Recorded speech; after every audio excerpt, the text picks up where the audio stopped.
तो चलिए सबसे पहले मैं आपको इस वैकेंसी का जो डिपार्टमेंट अर्थात विभाग की जानकारी मैं आपको दे दूं।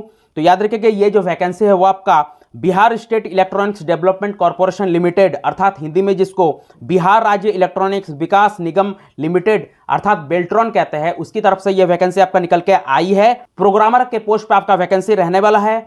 मेल फीमेल पुरुष महिला दोनों इसमें आवेदन कर सकते हैं। बात करें इसके ऑफिशियल वेबसाइट का तो देखिए इसका ऑफिशियल वेबसाइट है आपका www.bsedc.bihar.gov.in। तो ये जो ऑफिशियल वेबसाइट है, इस ऑफिशियल वेबसाइट पे आपको इस वैकेंसी से रिलेटेड टोटल जानकारी मिल जाएगा। फ्यूचर में अगर किसी भी तरह का कोई नोटिफिकेशन या अपडेट आता है रिगार्डिंग इस वैकेंसी का, इसके सिलेक्शन प्रोसेस का या इसके मेरिट लिस्ट का, तो किसी भी तरह का अगर कोई भी इंफॉर्मेशन आता है इस वैकेंसी से रिलेटेड तो उसकी जानकारी भी आपको इसी ऑफिशियल वेबसाइट पे मिल जाएगा। और आवेदन करने के लिए भी आपको ऑनलाइन आवेदन करने के लिए भी आपको इसी ऑफिशियल वेबसाइट पे जाना पड़ेगा। तो अगर आप इसमें आवेदन करने के इच्छुक है तो ये जो ऑफिशियल वेबसाइट है इसको आप अच्छे से नोट कर लीजिए। टोटल जानकारी रिगार्डिंग इस वैकेंसी का आपको उसमें इसी ऑफिशियल वेबसाइट पे आपको मिल जाएगा। चलिए अब बात करते हैं इसका अप्लाई डेट का। तो देखिए 11 नवंबर से लेके 10 दिसंबर 2024 तक आप आवेदन कर सकते हैं, फॉर्म भरा जाएगा। तो लास्ट डेट को आप याद रखिएगा 10 दिसंबर 2024 रहने वाला है। और मोड ऑफ एप्लीकेशन आप याद रखिएगा ऑनलाइन रहने वाला है, यानी ऑनलाइन मोड पे आपको अप्लाई करना पड़ेगा। वीडियो में आगे बढ़ने से पहले आपसे बस एक छोटा सा रिक्वेस्ट है कि गवर्नमेंट जॉब्स के रिगार्डिंग लेटेस्ट अपडेट या नोटिफिकेशन सबसे पहले प्राप्त करने या सरकारी नौकरी या सिलेबस से संबंधित या सरकारी किसी भी योजना से संबंधित जानकारी या अपडेट प्राप्त करने के लिए हमारे इस चैनल को सब्सक्राइब कीजिए। तो चलिए वीडियो में आगे बढ़ते हैं और ये जो बिहार बेल्ट्रॉन प्रोग्रामर पोस्ट से जुड़ा हुआ जो आपका वैकेंसी निकला हुआ है उससे जुड़ा हुआ और कुछ डिटेल्स को देखते हैं। तो चलिए आप देखते हैं इसका फी कितना लगेगा। तो जनरल ओबीसी और ईडब्ल्यूएस कैंडिडेट को 1000 रुपए का और एससी एसटी महिला और पीडब्ल्यूडी कैंडिडेट को 250 रुपए का एप्लीकेशन फी देना पड़ेगा। और याद रखेगा आपको 10 दिसंबर 2024 तक जो आपको फी पे कर देना है, यानी फी पे करने का लास्ट डेट को आप ध्यान में रखेगा 10 दिसंबर 2024 रहने वाला है। और मोड ऑफ पेमेंट आपका ऑनलाइन रहेगा, यानी ऑनलाइन मोड पे आपको फी पे करना पड़ेगा। चलिए अब एज को देख लेते हैं। तो मिनिमम एज आपका 21 साल रहेगा और मैक्सिमम एज आपका 59 ईयर्स रहेगा इस वैकेंसी में, यानी एज लिमिट आपका 21 साल से लेके 59 साल रहेगा।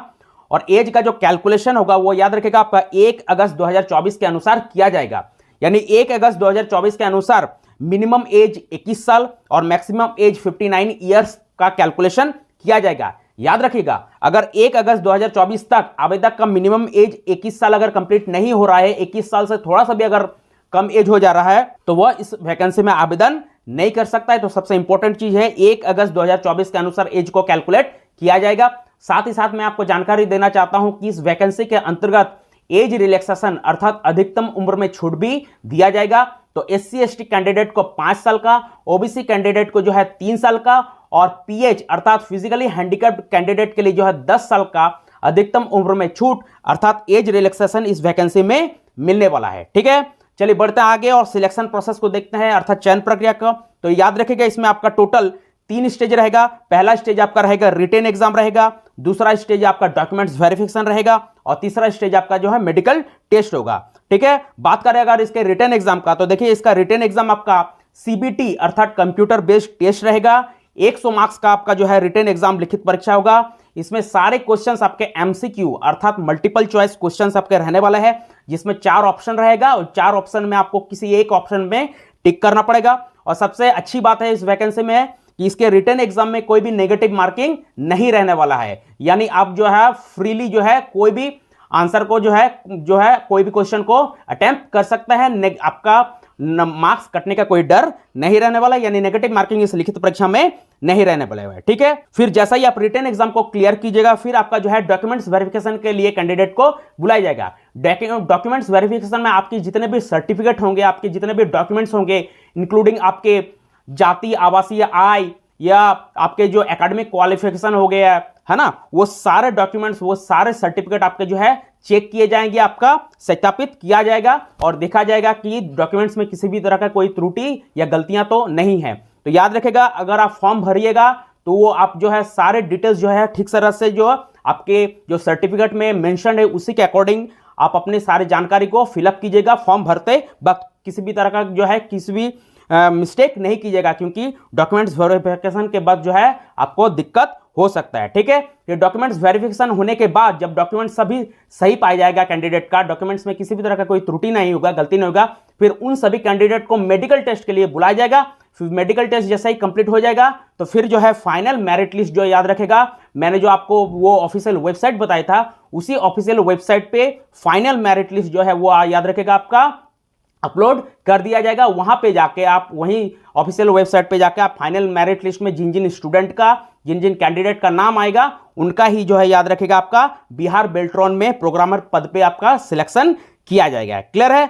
चलिए आप बढ़ते हैं क्वालिफिकेशन का। तो याद रखेगा अगर आप कंप्यूटर साइंस से बीटेक किए हैं तो आवेदन कर सकते हैं। बीएससी इन इंजीनियरिंग अगर कंप्यूटर साइंस से किए हैं तो आप आवेदन कर सकते हैं। एमएससी आईटी का कैंडिडेट भी इसमें आवेदन कर सकते हैं।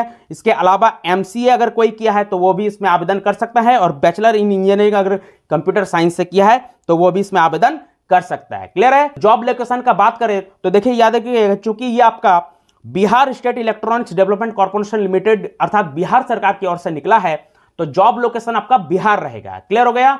यानी अगर आपका सिलेक्शन होता है तो आपका जॉब याद रखेगा बिहार स्टेट में ही, बिहार स्टेट के ही किसी भी जिले में जो है आपका इसमें आपका पोस्टिंग हो सकता है। क्लियर है? तो देखिए यही कुछ डिटेल्स था इस फॉर्म की रिगार्डिंग इस भर्ती से जुड़ा हुआ, जिसको मैंने आपको बता दिया। तो चलते चलते आपसे बस एक छोटा सा रिक्वेस्ट है कि गवर्नमेंट जॉब्स के रिगार्डिंग लेटेस्ट अपडेट या नोटिफिकेशन सबसे पहले प्राप्त करने, या सरकारी नौकरी से जुड़ा हुआ या योजना से जुड़ा हुआ या किसी भी एग्जाम का सिलेबस प्राप्त करने के लिए हमारे इस चैनल को सब्सक्राइब कीजिए। तो चलिए मिलते हैं नेक्स्ट वीडियो में, तब तक के लिए जय हिंद।